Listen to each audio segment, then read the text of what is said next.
राधे। आप सभी का दिन शुभ और मंगलमय हो।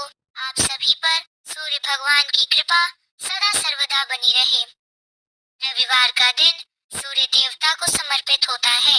रविवार के दिन सूर्य देव की पूजा करने से तथा सूर्य देवता को अर्घ देने से जीवन के सभी दुख दूर हो जाते हैं। शारीरिक, मानसिक और कष्ट दूर हो जाते हैं और सभी प्रकार के सुखों की प्राप्ति होती है। आज के दिन सूर्य देवता की पूजा करके सभी भक्तजनों को व्रत कथा अवश्य ही पढ़नी या सुननी चाहिए। तो आज की इस वीडियो में आप सुनेंगे रविवार व्रत कथा। पौराणिक व्रत कथा के अनुसार प्राचीन समय में किसी नगर में एक बुढ़िया रहती थी। वह प्रत्येक रविवार को सुबह उठकर स्नान से निवृत्त होकर अपने आंगन को गोबर से लीपकर स्वच्छ रखती थी। फिर सूर्य देव की पूजा करके भोजन तैयार कर स्वच्छ रखती थी। फिर सूर्य देव की पूजा करके भोजन तैयार कर भगवान को भोग लगाकर ही स्वयं भोजन किया करती थी। भगवान सूर्य देव की कृपा से उसे किसी भी प्रकार का कोई कष्ट या चिंता नहीं थी। धीरे धीरे उसका घर धन्य धान से भर गया। उस बुढ़िया को सुखी होते देखकर उसकी एक पड़ोसन उससे बुरी तरह चलने लगी। बुढ़िया ने कोई गाय तो पाल नहीं रखी थी, इसलिए रविवार के दिन घर लीपने के लिए वह अपनी पड़ोसन के आंगन में बंधी हुई गाय का गोबर लाया करती थी। पड़ोसन ने कुछ सोचकर एक दिन अपनी गाय को घर के अंदर बांध लिया और अगले दिन रविवार था और गोबर नहीं पाने के कारण उस दिन बुढ़िया ने सूर्य भगवान को भोग भी नहीं लगाया। जब भोग नहीं लगाया तो उस दिन उसने स्वयं भी भोजन नहीं किया। इस प्रकार सूर्यास्त होने पर वह बुढ़िया भूखी प्यासी ही सो गई। उसने इस तरह से निराहार व्रत रख लिया। रात में सूर्य भगवान से उसने स्वप्न में दर्शन दिए और व्रत न करने और उन्हें भोग न लगाने का कारण पूछा। तब बुढ़िया ने बहुत ही विरत स्वर में पड़ोसन के द्वारा घर के अंदर गाय बांधने और गोबर न मिल पाने की बात कही। सूर्य भगवान ने अपनी भक्त की परेशानी का कारण जानकर उसके सब दुख दूर करते हुए कहा, हे माता, आज हम आपको एक ऐसी गाय देते हैं जो सभी इच्छाएं पूर्ण करती है, क्योंकि उसके आप हमेशा रविवार को पूरा गाय के गोबर से लीपकर फिर भोजन बनाकर मुझे भोग लगाकर ही स्वयं भोजन करती हो। इससे मैं बहुत प्रसन्न हूँ। मेरा व्रत करने और कथा सुनने से निर्धन को धन और बांझ को पुत्र की प्राप्ति होती है।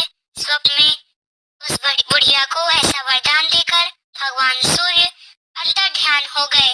प्रातः काल सूर्योदय से पहले उस बुढ़िया की आँख खुली तो वह अपने घर के आंगन में सुंदर गाय और उसके बछड़े को देखकर हैरान हो गई। गाय को आंगन में बांधकर उसने जल्दी से उसे चारा लाकर खिलाया। पड़ोसन ने उस बुढ़िया के आंगन में बंधी सुंदर गाय देखकर तब उससे वह अधिक जलने लगी। तभी गाय ने सोने का गोबर दे दिया। गोबर को देखते ही पड़ोसन की आंखें खुली की खुली रह गईं। पड़ोसन ने उस बुढ़िया को आसपास न पाकर तुरंत उस सोने के गोबर को उठा लिया और अपने घर ले गई और अपनी गाय का साधारण गोबर वहां रख दिया। सोने के गोबर से पड़ोसन कुछ ही दिनों में धनवान हो गई। वह चुपके चुपके बुढ़िया के घर से गोबर ले आया करती और अपने घर का गाय का साधारण गोबर रख देती उसकी जगह पर। बुढ़िया को इस बात की कोई खबर ही नहीं थी।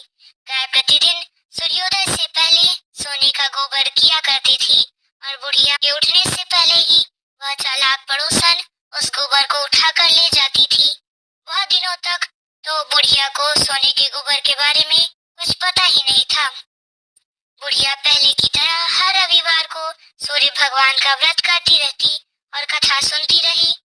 लेकिन सूर्य भगवान ने जब पड़ोसन की इस चालाकी को देखा तब एक दिन उन्होंने बड़ी तेज की आंधी लाई। आंधी का प्रकोप देखकर बुढ़िया ने गाय को घर के भीतर बांध दिया। सुबह उठकर बुढ़िया ने सोने का गोबर पड़ा हुआ देखा तो उसे बड़ा आश्चर्य हुआ। उस दिन के बाद बुढ़िया अपनी गाय को घर के भीतर ही बांधने लगी। सोने के गोबर से वह बुढ़िया कुछ ही दिनों में धनवान हो गई। उस बुढ़िया के धनवान होने से पहले वह पड़ोस सोने की गोबर पाने का कोई रास्ता नहीं सूझा तब वह राजा के दरबार में पहुंची। राजा को सारी बात बताई। राजा को जब बुढ़िया के पास सोने की गोबर देने वाली गाय के बारे में पता चला तब उसने अपने सैनिक भेजकर बुढ़िया की गाय लाने का आदेश दिया। सैनिक उस बुढ़िया के घर पहुंचे।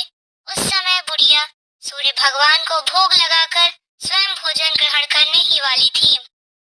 राजा के सैनिकों ने गाय को खोला और अपने साथ महल की ओर ले चले। बुढ़िया ने सैनिकों से गाय को न ले जाने के लिए बहुत प्रार्थना की, बहुत रोई, चिल्लाई, लेकिन राजा के सैनिक नहीं माने। गाय के चले जाने से बुढ़िया को बहुत दुख हुआ। उस दिन मारे दुख के उसने कुछ भी नहीं खाया और सारी रात सूर्य भगवान से गाय को पुनः प्राप्त करने की प्रार्थना करने लगी। दूसरी ओर राजा को गाय देखकर बहुत खुशी हुई, लेकिन अगले दिन जैसे ही सुबह राजा उठा, सारा महल गोबर से भरा हुआ देखकर घबरा गया। उसी रात सूर्य भगवान उसके सपने में आए और बोले, राजन, यह गाय उस बुढ़िया को लौटा देने में ही तुम्हारा भला होगा। रविवार के व्रत से प्रसन्न होकर ही उसे मैंने यह गाय भेंट स्वरूप दी है।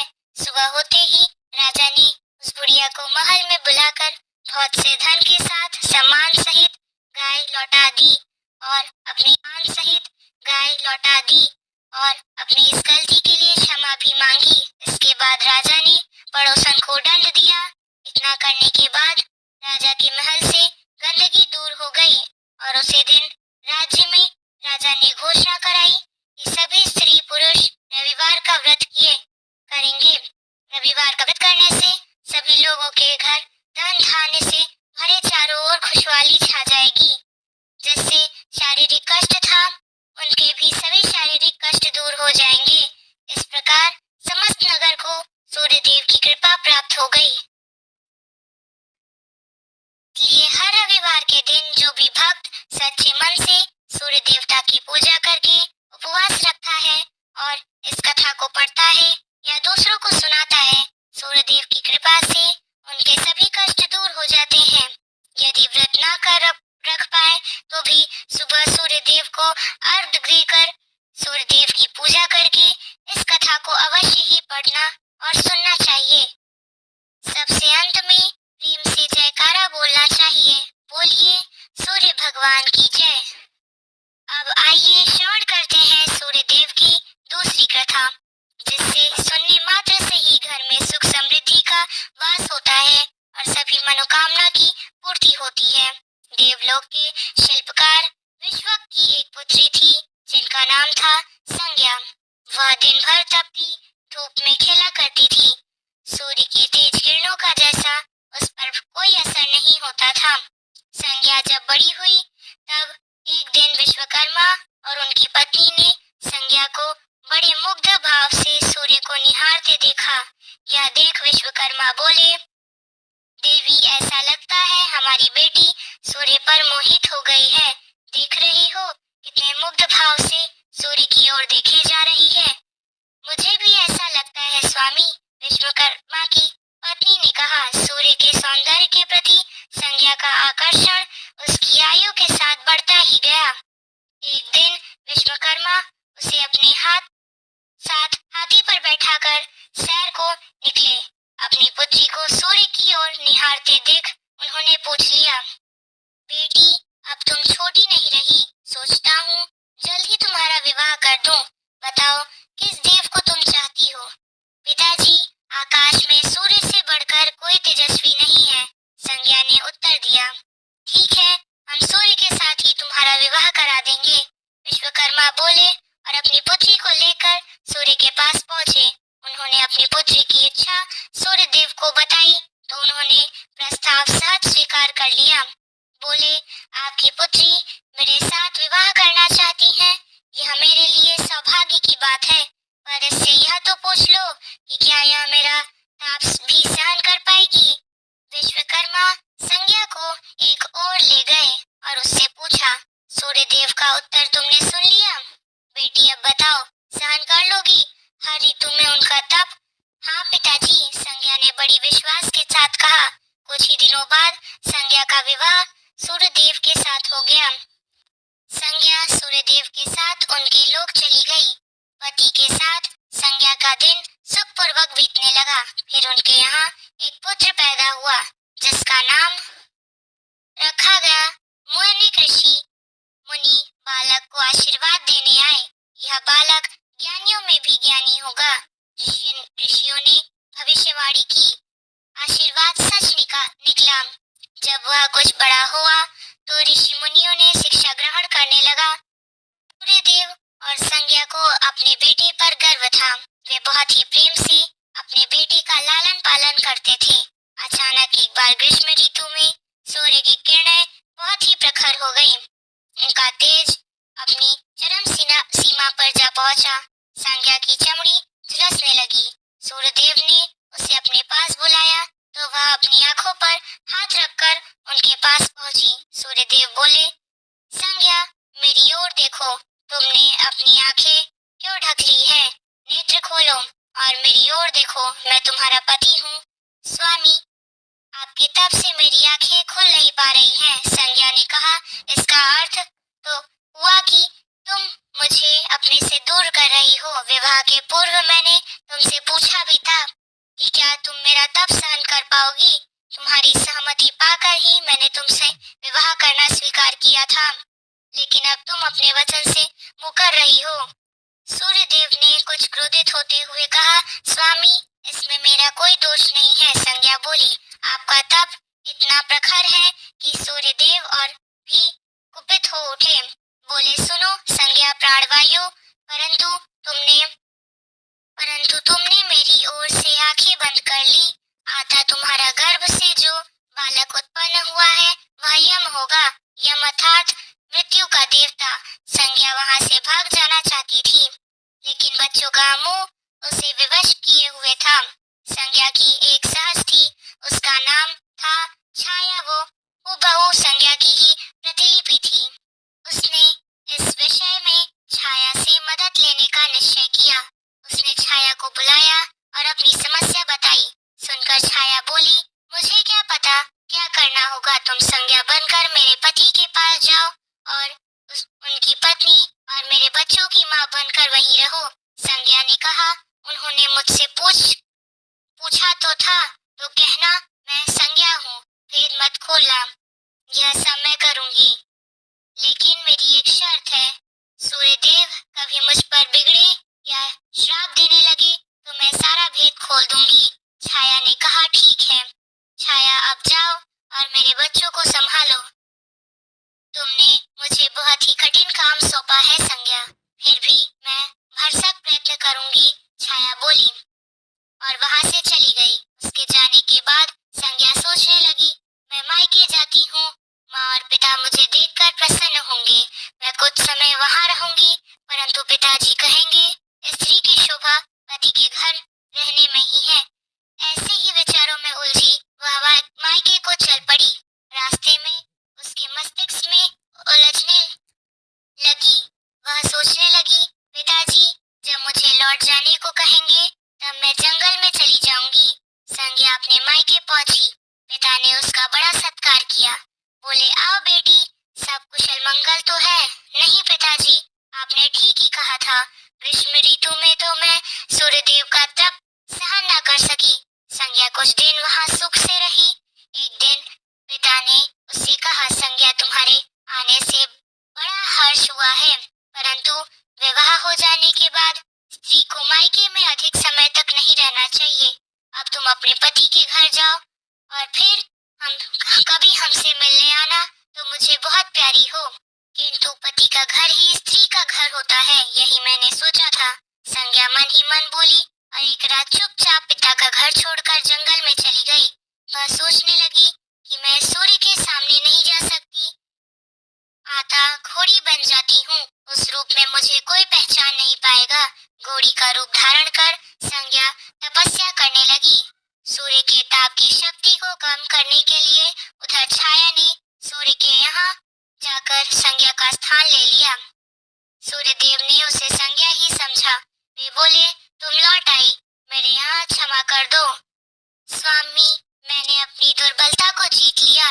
छाया खेत भरे स्वर में बोली, संज्ञा मैं तो कब का तुम्हें क्षमा कर चुका हूँ। अब घर की जिम्मेदारी संभालो, बच्चों का लालन पालन करो, सूर्यदेव ने कहा।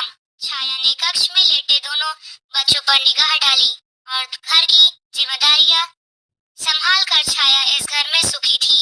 वह प्रायः सोचा करती कि बेचारी संज्ञा कितना अच्छा घर त्यागना पड़ा, उसे क्या कभी नहीं लौटेगी। समय पाकर छाया को एक पुत्र हुआ। पुत्र पैदा होने के बाद वह कुछ चिंतित रहने लगी। मुझे यह नहीं भूलना चाहिए कि मैं संज्ञा की छाया हूँ। छाया ने एक पुत्र और पुत्री को जन्म दिया। अब छाया का व्यवहार बदलने लगा।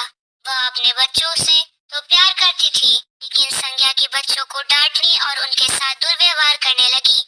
मनु ने तो विमाता के व्यवहार को नजरअंदाज कर दिया, लेकिन यम का तो उसका व्यवहार खटकता रहा। माता छाया का यमुना बहन के साथ ऐसा व्यवहार करना उचित नहीं। वह अपने बच्चों के साथ तो कितना अच्छा व्यवहार करती है, हम भाई बहन से नफरत करती है। एक दिन तो हद ही हो गई। छाया ने यमुना के बाल पकड़े और उसे डंडे से पीटते हुए बोला, कमबख्त, तो मरते भी नहीं हो, मर जाए तो मेरा पीछा छूट जाए। जब छाया देर तक यमुना को पीटती रही तो यम से ना रहा गया। उसने जाकर छाया का हाथ पकड़ लिया और गुस्से से बोला, बस माता, अब तुमने यमुना पर हाथ उठाया तो मुझसे बुरा कोई नहीं होगा। अच्छा, तेरी यह हिम्मत, मुझे धमकी दे रहा है? ठहर जा, आज मैं तेरे पिता से इसकी शिकायत करूंगी। छाया क्रोध से सिहर उठी। छाया ने तो इस डर से सूर्यदेव से शिकायत न की कि कहीं उसका भेद उजागर न हो जाए, लेकिन यम और यमुना ने तंग आकर अपने पिताजी से उसकी शिकायत अवश्य कर दी। पिताजी, यह स्त्री हमारी माँ नहीं है। यम ने कहा। हाँ पिताजी, पुत्र माता से विमुख हो संतो माता की ममता कभी कम नहीं हो सकती। यमुना बोल उठी, मैं देख लूंगी, तुम जाओ, डरो नहीं, सब ठीक हो जाएगा। ऐसा कहकर सूर्यदेव ने बच्चों को धैर्य बंधाया, लेकिन बच्चों के जाते ही वे सोच में पड़ गए। बच्चे ठीक कहते हैं, यह अवश्य कोई माया है। सूर्यदेव गुस्से में भरकर छाया के पास पहुंचे और उसके केश पकड़कर झकझोर हुए कहे, बोलो, सच बताओ तुम कौन हो, अन्यथा मैं तुम्हें कठोर दंड दूंगा। हरि स्वामी, भय से कांप छाया बोली, मैं संज्ञा की छाया हूँ। वह आपकी देखभाल का भार किसी और को सौंपे बिना नहीं जाना चाहती थी, इसलिए उसने मुझे आपके पास भेज दिया। वह कहाँ गई है? सूर्यदेव ने पूछा। अपने पिता के यहाँ। सूर्यदेव सीधे विश्वकर्मा के पास पहुंचे और उनसे बोला, संज्ञा कहाँ है? वह तुम्हारे तेज से बचने के लिए यहाँ आई थी, विश्वकर्मा ने बताया। अब वह कहाँ है? मैंने ध्यान करके पता किया है कि उसने घोड़ी का रूप ले लिया है। वह जंगल में घूमती रहती है और तुम्हारे तेज को घटाने के लिए तपस्या कर रही है, विश्वकर्मा ने बताया। तो आप मेरा तेज घटा दीजिए, फिर उसे खोजने के लिए चलते हैं, सूर्यदेव बोले। विश्वकर्मा ने सूर्यदेव के तेज को 8वां भाग छाट दिया, जिससे उनका तेज घट गया। फिर वे संज्ञा को खोजने निकले। उन्होंने राहगीरों से पूछताछ की कि तुमने इधर उधर कोई घोड़ी देखी है? हाँ, एक विलक्षण घोड़ी को हमने पास विचरण करते हुए देखा है, राहगीरों ने बताया। उसमें विलक्षण क्या है? वह घोड़ी मानवी भाषा में बोलती है। देव, तब तो वह अवश्य ही संज्ञा होगी, सूर्य बोले। सूर्य घोड़ी के निकट पहुंचे और कहा, संज्ञा, मैं सूर्य हूँ, तुम्हारा पति। अब यह घोड़ी का रूप त्याग दो, जब तक मेरी मनोकामना पूरी न होगी मैं यह रूप नहीं त्यागूंगी। घोड़ी बनी संज्ञा ने उत्तर दिया, तुम्हारी मनोकामना तो पूरी भी हो गई, सूर्य ने कहा। सूर्यदेव, ठीक है। बेटी विश्वकर्मा बोली, मैंने इनके तेज का 8वां भाग काट दिया है। पिता से आश्वासन पाकर संज्ञा ने अपना घोड़ी वाला रूप त्याग दिया और उसने अपने स्वाभाविक रूप में आ गई। हर्ष और विभोर से अपने पिता से लिपट गई और फूट फूट कर रोने लगी। फिर उसने झुककर सूर्यदेव के पांव छुए और पूछा, स्वामी, हमारे बच्चे तो सकुशल है ना? दोनों बच्चे ठीक तो हैं? मनु, यम और यमुना आपको अब फिर से माँ मिल जाएंगी। सूर्यदेव ने मुस्कुरा कर कहा, मैं अब कभी भी सपना घर और अपना घर त्याग कर नहीं जाऊंगी। संज्ञा बोली, आप छाया को क्षमा कर देना और अपने साथ ही रख देना।